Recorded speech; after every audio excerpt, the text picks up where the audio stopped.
How's it going, people? Welcome back to the channel and welcome to another video. Today we're going to be talking about 10 cheap cars that you can buy for under £10,000, all of which are pretty rare and turn a lot of heads. And yes, sorry, I'm wearing a collar and a tie because I just got back from work and I'm in a bit of a rush, so I'm just making sure that I get this part of the video done nice and quick. With that in mind, don't forget that in the UK, so prices in other countries might be different, and whenever you buy any second-hand car, maintenance, repairs, insurance, trade tests, all that good stuff is important to remember. If you like this video and want to see more like it, hit the like button. I'll do the same video again at under £5,000 if I get to 1,000 likes. And let me know in the comments down below if there are any videos that you really want me to make in this kind of format. I'd be interested to hear. And without further ado, let's get into the video.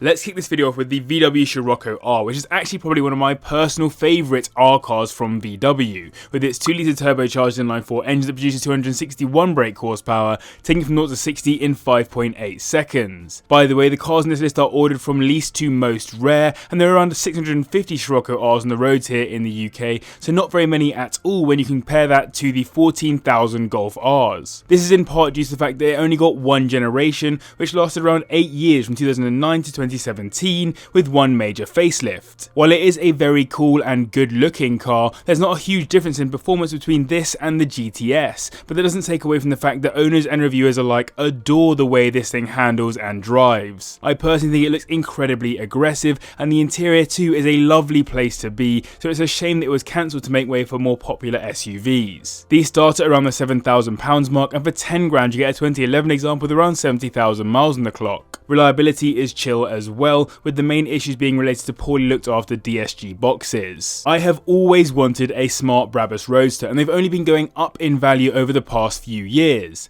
It has a tiny 0.7 litre turbocharged inline-3 engine that produces a meagre 101 brake horsepower, taking it from 0 to 60 in 9.5 seconds, making it the slowest car on the list by some margin. But this is effectively a little go-kart for the roads with just 1.1 metres in height, so that 9.5 will feel like plenty in reality. There are just 550 of these left on the roads here in the UK, and they're only getting rarer as more people start sawing and garaging them. The Brabus badging and styling all around the car makes this a properly premium little package, and it always captures my attention when I spot one on the roads. The main problem though is how poorly these cars are built, as the nice Brabus alloys are known to rust and will likely need replacing, while the convertible roof likes to leak. I would say that if you're getting into one of these and really wanted to turn heads, get it engine and gearbox swapped, as the automatic gearbox is famously very sluggish. These list from around £6,000, and for £10,000 you'll be looking at 2006 model with around 70,000 miles on it. It's arguably one of the best sounding cars on this list, the Maserati Coupe, with its 4.2 litre V8 engine that produces 390 brake horsepower,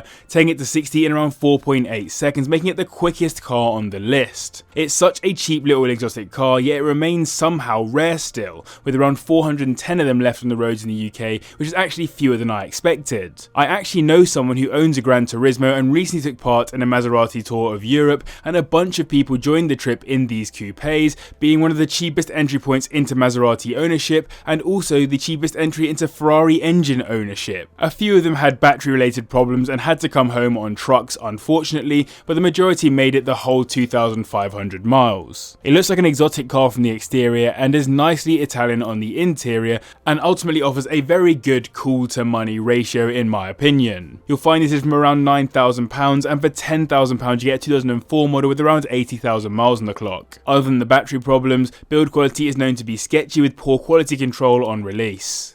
The Renault Megane RS isn't a particularly rare car, but the Cup edition is actually the 7th rarest car on the list, with just about 390 of them currently out on the roads here in the UK. It comes with a 2-litre turbocharged inline-4 engine that makes 271 brake horsepower and does 0 to 60 in 5.8 seconds, which isn't too bad at all. It had some important changes over the standard RS, like more power, which you only get if you switch to the hairier sport mode, and a stiffer chassis, stiffer springs and dampers, different alloys, and a mechanical limited slip diff, making it that bit more focused around going fast on track. Outside of that, it's not hugely different to the standard car, but I've always thought these second gen RSs look way cooler than they ever should, and on my only trips to the Nürburgring so far, it seemed to be one of the most popular cars on the day. To get into one of these, you'll need a minimum of around £7,000, and for £10,000 you'll get a 2010 example with around 65,000 miles on it. Engines are known to be good, but clutches, sensors, ball joints and knocking bearings are known to be issues, while the cam belt and water pump should be changed at around the 71 75,000 miles mark if they haven't been already. This is such a rogue one, but briefly Seat decided to make a mad cool version of the Ibiza called the Bocanegra, which came with a 1.4 litre twin charged inline-4, making 177 brake horsepower,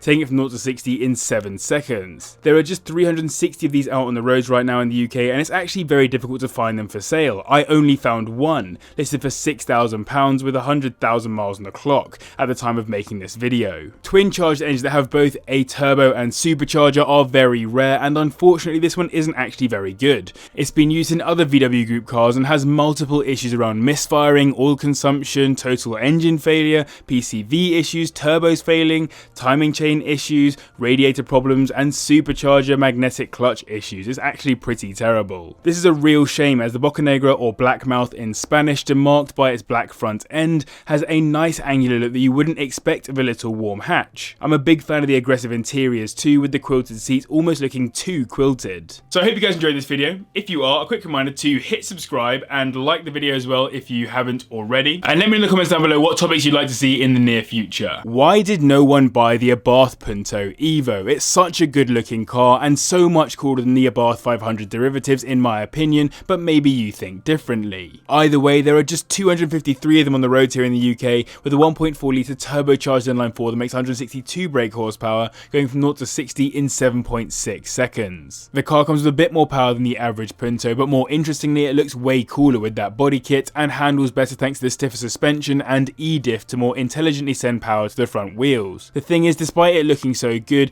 it actually didn't get very good reviews, with people generally thinking that it actually felt a bit disconnected to drive. They're now disappearing at a rapid rate, with almost a third of them being sawn since last year, so they're either breaking down, crashing, or being stored for future values. These start at around £6,000, and for 10 grand you get yourself a 2012 model with around 40,000 miles on the clock. There are known drive shaft issues on these, and electricals can go wrong thanks to water ingress.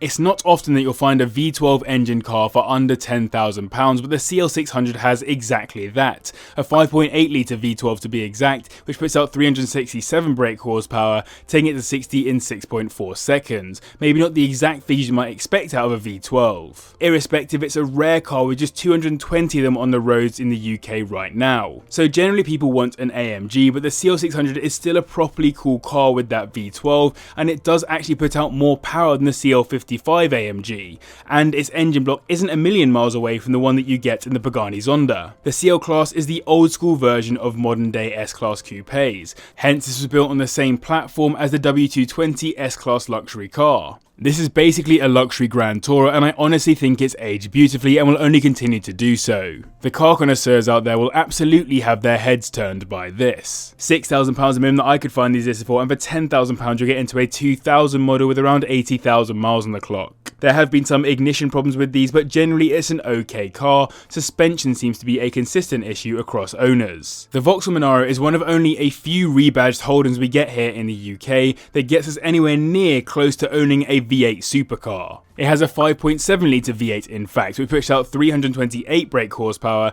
taking it from 0 to 60 in 6 seconds. There are only 204 of these on the roads in the UK as of the start of 2022, making it very hard to come by, and was only one for sale within our price range at £10,000 exactly from 2004 with 75,000 miles on the clock. It sounds incredible with that insane LS1 engine, and the facelift actually had an LS3 for those of you who know your engine codes. The thing is, irrespective of that engine, they really didn't do major sales figures here in the UK, and they still look a bit out of place on UK roads given they were designed to make Australians happy, which is a very different car culture to us. Maybe it would have done better as a hot hatch. But if you get into one, you can rest assured that the LS1 is a good block, though the clutch and transmission are known to be problematic, plus rust is known around the front end. It's no secret that I love an Alfa Romeo, and I've banged on about the 147 GTA in a few videos now. That's why in this video I want to talk about the even rarer 156 GTA, as there are just 186 147s and just 158 156s. That was a lot of numbers, but you get the idea. And now for some more numbers. The 156 hosts the same 3.2 litre V6 Busso block that's in the 147, making 250 brake horsepower and managing 0 to 60 in 6.1 seconds. It came as both a saloon and estate, but both look unreal. Did you know that GTA actually stands for Gran Turismo Allegrita, which means a lightened Grand Tourer, and I would love to take a Sportwagen GT out for a long European road trip as long as it keeps running the whole way. That said, reliability isn't too bad, but they do need to be looked after like the classics that they are to get the best longevity out of them. Do that and you'll benefit from what is effectively a bigger 147 GTA with the Brembo brakes, faster steering and incredible looks that were designed by the same man responsible for the R8. Time for even more numbers now. This will set you back £8,000 at the bottom end and 10 grand to get you a 2004 model with around 90,000 miles on it. Taking the top spot is a car that would arguably turn the fewest heads from an initial glance, but its sound and performance is more than enough to cause a lot of head scratching when it launches off of the lights. I'm talking of course about the Volvo S80, which comes with a 4.4 litre V8 engine producing 310 brake horsepower, taking it to 60 in 6.3 seconds. Not bad at all for a luxury saloon. It's also by far the rarest car on this list, with just 85 of them in total out there on UK roads. The interior also isn't a particularly shouty place to be, as Volvos never are, but for anyone who's into sleeper cars this might be right for you. It actually sits on the 3rd generation Ford Mondeo platform, but again I'm not sure you'd notice that while driving. I honestly believe that of all the cars on this list, the Volvo will be the most fun to turn heads in. No one expects a massive V8 under the bonnet in one of these, and anyone unfortunate enough to try and race you will suffer, though I'd say it's relatively difficult to tune these to get more out of that engine. These start at around £6,000, and for £10,000 you get a 2006 model with around 60,000 miles on the clock. Reliability isn't bad either, with some showing more than 200,000 miles on them, but power steering loss is known. So I hope you guys enjoyed this video. If you did, remember to hit the like button, I would really appreciate it, and comment down below to let me know what other topics you'd like me to do as well. As always, a massive thanks to the patrons for their support, and to you guys as well for watching. I'll see you in the next one.